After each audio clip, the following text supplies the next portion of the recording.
Les 5 faits marquants du rallye Vosges Grand Est. Bonato toujours en tête. Yoann Bonato et Benjamin Boulou confirment leur domination sur l'asphalte vosgien en étant meilleurs performeurs avec 9 scratchs. Inarrêtables, ils signent une 3e victoire cette saison après le Charbonnières et l'Antibes. Camilly et Margueillan à la bataille.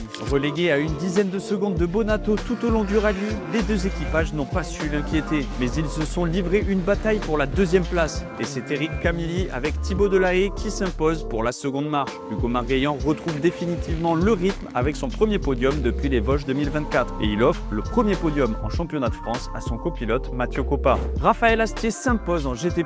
Raphaël Astier domine une nouvelle fois la catégorie GT+, meilleur performeur de sa classe, il s'impose avec 30 secondes d'avance sur le local Quentin Gibert. Malheureusement, les conditions difficiles du dimanche ne lui ont pas permis d'aller chercher le podium. Il termine 4e au scratch. Réan Gagny en difficulté. Désormais acteur de la tête du championnat, Réan Gagny espérait mieux sur cette épreuve. Une petite faute le premier jour et une crevaison le second jour l'empêche de réaliser un bon résultat. Il termine 9e. Les Stirling s'imposent en Stellantis. À domicile, Benjamin Stirling et Florent Stirling remportent la manche Stellantis sur leur terre face à un Matteo Codaccioni qui faute dans la spéciale 10 alors qu'il était en tête.